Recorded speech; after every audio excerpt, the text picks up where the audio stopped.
ఆ మహేందర్ రెడ్డి గారు వాళ్ళ కుటుంబం, అదేవిధంగా పోతుల ఆ, రామారావు గారు ఒకసారి గెలిచారు. అంటే ఏంటంటే కమ్మకి యాంటీగా ఉన్నటువంటి వర్గాలు మొత్తం ఒకటి అవుతా ఉంటాయండి అక్కడ. ఎందుకంటే విద్యార్థి ఉద్యమాలు, సామాజిక పరమైనటువంటి చైతన్యటువంటి నియోజకవర్గం అది. అందువల్ల ఏంటంటే వాళ్ళకి అధికారం వస్తే మాత్రం అసలు ఎర్రవిగుతారండి అనే దానికి సాక్ష్యమే ఈ లక్ష్మీనాయుడు హత్య అనేటువంటిది మనకు స్పష్టంగా అర్థమవుతుంది. ఇందాక అయ్యప్ప గారు చెప్పారు, వాస్తవమే, అక్కడ పోలీస్ పనిచేయదు, ఏమీ పనిచేయదు. మరి ముఖ్యంగా ఈ సంవత్సరాల కాలంలో ఇంటూరు నాగేశ్వరం ఎమ్మెల్యే అయినాక అరాచకం అనేటువంటిది విపరీతంగా పెరిగిపోయిందండి. ఎందుకంటే నేను వైఎస్ఆర్ కాంగ్రెస్ పార్టీకి 2000 ఎలక్షన్ ముందు ఇన్ఛార్జి పనిచేసి అక్కడ నేను మహేందర్ రెడ్డి గారితో పాటు. ఓకే. అందువల్ల నాకు పొలిటికల్ అవినాభావ సంబంధాలు ఉన్నాయి, అంతకుముందు ఉద్యమ పరంగా సంబంధాలు ఉన్నాయి. ఎంత దారుణం అంటండి, అక్కడ దివివాళ్ల కుటుంబం అనేది ఒక ఫ్యాక్షన్ ని, అంటే రాజకీయ అహంకారాన్ని, అగ్రకుల అహంకారాన్ని పెంచి పోషించింది. అందుకే దీవి శివరాం అనేటువంటి ఆయన సీనియర్ అయినప్పుడు అతను సీట్ ఇస్తే గెలవడం అని చెప్పేసి ఇంటూరు నాగేశ్వరరావు అతను రియల్ ఎస్టేట్ అతన్ని తీసుకొచ్చి పెట్టారు. ఈ రోజు సరే లక్ష్మణుడి విషయంకి వస్తే, ఈ రోజు అంత దారుణం అంటండి, ఈనాడు పేపర్ రాసిద్దండి ఇది వైసీపీ వాళ్ళు కావాలని చెప్పేసి ఏఐ ఫోటోలు పెట్టారంటారండి. వాళ్ళ భార్య చెప్పింది. వాళ్ళ భార్యకి అసభ్యంగా మెసేజ్లు పెడతా ఉంటే ఇంటికి వెళ్ళి లక్ష్మణ్ నాయుడు హరిశ్చంద్ర ప్రసాద్ ఇంటికి వెళ్ళి హెచ్చరించారు. మా భార్య తోటి మనం ఫ్రెండ్షిప్ గా ఉంటున్నాము, కలిసిమెలిసి ఉంటున్నాము, నువ్వు ఇది చేస్తావని చెప్పేసి అన్నందుకు దాని మీద కేసు పెడితే కూడా పోలీస్ స్టేషన్ లో కూడా కేసు దాకా వెళ్ళిందండి. ఇది ఈ సబ్మిట్ ఏది ఈ మర్డర్ జరగక ముందు. ఓకే. అంటే ఆ గ్రామంలో హరిశ్చంద్ర నాయుడు అనేటువంటి అతన్ని ఇంటికి వెళ్ళి ఏదైతే హరిశ్చంద్ర ప్రసాద్. లక్ష్మీనాయుడు వాళ్ళ బ్రదరు భార్గవ నాయుడు కావచ్చు, నవీన్ కావచ్చు, ఇంటికి వెళ్ళి హెచ్చరించారంటే వాళ్ళ ఆత్మగౌరవం దెబ్బతోటి ఫీల్ అయిపోయి, అంటే మనం హెచ్చరిస్తాడా మన ప్రభుత్వంలో మన అధికారులు ఉంటే చేస్తారని చెప్పేసి కావాలని చెప్పేసి ఉద్దేశపూర్వకంగా కారుతో గుద్దిచ్చి యాక్సిడెంట్ చేశారు. యాక్సిడెంట్ లో చచ్చిపోయిన తెలిసి చచ్చిపోలేదని చెప్పి మళ్ళీ తొక్కించారండి. ఆ రోజు యేసుక్రీస్తు ఏ విధంగా సిలువెక్కితే బతుకున్నాడు అని చెప్పేసి డొక్కలో పొడిచారు, బళ్ళం పెట్టి పరీక్ష పెట్టి చూశారు ఇంకా బతుకున్నాడు లేదు చూడటం కోసం. అదే విధంగా ఈ హరిశ్చంద్ర నాయుడు వాళ్ళ తండ్రి ఆ కారులో ఉన్న వాళ్ళు గుద్దిచ్చి సావలేదని చెప్పేసి ఇంకోసారి గుద్దిస్తే ఈ రోజు సావు బతుకుల మధ్య ఇద్దరున్నారు. లక్ష్మీనాయుడు చచ్చిపోయాడు. ఈ రోజు వాళ్ళ కుటుంబం అనాథ కుటుంబం అయిపోయిందండి. ఈ రోజు ఈ మధ్య వాస్తవానికి 9 టీవీకి చాలా కృతజ్ఞతలు చెప్పాలండి. ఎందుకంటే ఇంత పెద్ద ఇష్యూని మీరు లేకపోతే మసిపూసి మార్గం చేసేది. ఎందుకంటే ఆ ప్రాంతం సహజం అండి.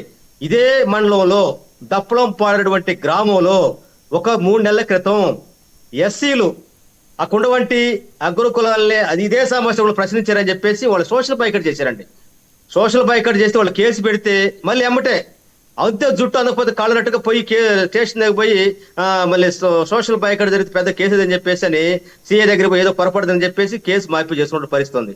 అంత ముందు చూసుకుంటే ఈ నియోజకవర్గంలో కట్టా కృష్ణమూర్తి అనేటువంటి ఒక విద్యార్థి నాయకుడిని దాదాపు 1991 ఆ ప్రాంతంలో నమ్మకంగా కారుకిసుకొని తీసుకెళ్లి సంపి సంతరోజులపాడు దగ్గర పెట్రోల్ పోసి తగలబెట్టారండి.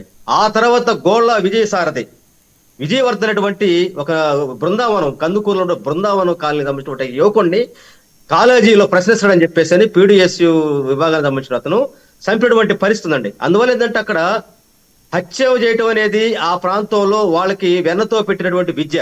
అధికారం వస్తే ఇంకా రెచ్చిపోతా ఉంటారు. ఈ క్రమంలో లక్ష్మీనాయుడు విషయంలో మీరు ఏదైతే డిబేట్ల ద్వారా బయటకు తెచ్చిన విషయాన్ని ఇది రాష్ట్రం మొత్తం అల్లుకున్నాక జనసేన నేతకి పవన్ కళ్యాణ్ కూడా ఈ విషయం ఎందుకు మాట్లాడలేని చెప్పేసి రాష్ట్రం మొత్తం అట్టుడుకు పోయేటప్పటికి ఇప్పుడు అనివార్యంగా ఇంటూరు నాగేశ్వరరావు గారు వెళ్ళి 10 రోజుల తర్వాత అండి జరిగింది. ఎప్పుడు?